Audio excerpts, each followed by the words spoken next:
안녕하세요. 조선생입니다. 요즘 올림픽을 보면서 느끼는 것이 있습니다. 선수들이 정말 최선을 다해서 경기에 임하는 모습을 보면 정말 대단하다는 생각이 들면서 나도 저렇게 더 열심히 살아야 하는데 나는 왜 이렇게 의지가 약할까 하는 생각이 듭니다. 제가 예전에 중학교 운동부 학생들의 전국소년체육대회 수영 종목을 관람한 적이 있습니다. 수영 경기는 오전에 예선을 하고 오후에 결승을 하는데 어린 학생 선수들의 멋진 예선 경기를 관람한 후 점심을 먹으러 경기장 밖으로 나가는 도중에 선수들이 대기하는 돗자리 앞을 지나가게 되었습니다. 결승에 올라가지 못한 많은 아이들이 슬프게도 박봉 같은 눈물을 흘리고 있었습니다. 그 와중에 우연히 학생들을 지도하는 코치와 침묵질을 하게 되어 몇 가지 이야기를 나누었습니다. 그때 코치가 했던 말이 있습니다. 예선에서 떨어져서 울고 있는 저 학생은 평소에 열심히 연습하지 않았는데 뭐가 저렇게 억울해서 오는지 모르겠다고 하더군요. 그 후 시간이 지나서 울던 학생이 진정이 된 후에 그 울던 학생과도 대화를 나누어 보았습니다. 그런데 그 울던 학생이 이렇게 말하더군요. 저는 마지막까지 최선을 다했어요 라고 말입니다. 그래서 저는 그게 무슨 말이냐고 물었습니다. 솔직히 경기 중반에 결승에 못 올라갈 거라고 느꼈어요. 하지만 포기하지 않고 마지막까지 열심히 수영했어요. 제가 이 말을 듣고 최선을 다하는 것은 과연 어떤 것인지 많은 고민과 생각이 들었습니다. 일반 학생들이 수능 시험을 친다고 가정했을 때 시간이 다 되어가는 상황에서 풀리지 않은 문제가 있어도 당연히 종이치는 마지막 순간까지 문제를 풀기 위해서 노력하겠죠. 종이치지 않았는데도 아무거나 찍는 학생이 있을 수도 있지만 보통은 이런 상황에서 종이칠 때까지 문제를 푸는 것은 너무나도 당연한 것입니다. 이 당연한 것을 최선을 다한다고 말할 수 있을까요? 여기서 제가 생각해낸 개념이 하나 있습니다. 최선을 다하는 것은 모든 과정을 포함하는 것이다. 시험이나 시합에 나와서 마지막까지 열심히 하는 것은 최선을 다하는 것이 아니라 당연한 것입니다. 그렇다면 위의 두 상황에서 최선을 다하는 것은 무엇일까요?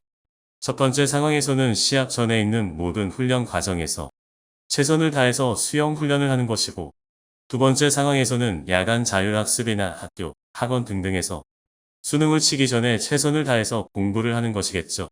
경제적 자유나 목표에 도달하는 것도 마찬가지입니다.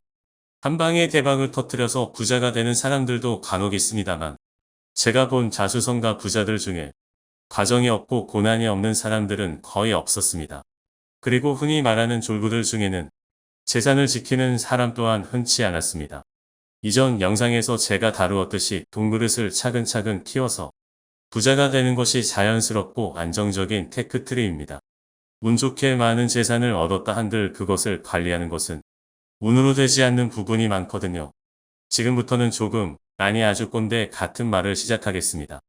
현재 경제적 목표를 달성하지 못한 사람들이 자신은 최선을 다해서 살아왔는데 사회 탓, 남 탓을 하는 경우를 아주 많이 봐왔습니다.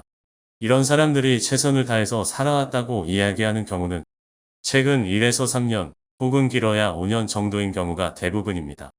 제가 아까 말했던 최선을 다한다는 개념인 최선을 다하는 것은 모든 과정을 포함하는 것이다에 대입하면 그 정도로는 최선을 다해서 살아왔다고 말할 수 없습니다. 이런 사람들이 자기는 최선을 다했다고 말하는 것은 정말로 불우한 환경에서 최선을 다해서 살아온 사람들을 모욕하고 무시하는 말입니다. 2024 파리 올림픽에 한국 축구 국가대표팀이 출전을 못했죠. 만약에 어떤 사람이 오늘부터 축구 훈련을 시작해서 4년 뒤에 있을 LA 올림픽 예선에서는 자기가 축구 국가대표가 되어서 축구 국가대표팀을 LA 올림픽에 진출시키겠다고 한다면 여러분은 그 사람이 하는 말에 대해서 어떻게 생각할까요? 경제적 목표로 향하는 길도 마찬가지입니다. 자수성가로 사업이나 투자에 성공한 사람들은 그 전에 모든 과정에서 최선을 다하고 노력한 사람이 많습니다. 사업이나 투자에서 실패를 경험한 사람도 정말 많고 개인 본인의 즐거움을 포기하고 성공을 위해 달립니다.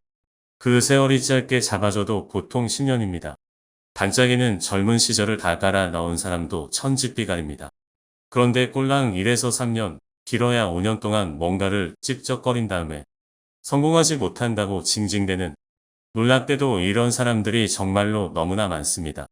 경제 공부를 시작한답시고 책 몇 권도 읽지 않고 유튜브 영상 몇 개 찾아본 후에 투자를 시작하는 사람도 있고요. 그리고 폭망한 후에 세력 탓을 합니다. 남녀 불문하고 40대 중반이 되어서 투자를 시작하는데도 시드머니 자체가 존재하지 않는 사람도 여럿 봤습니다.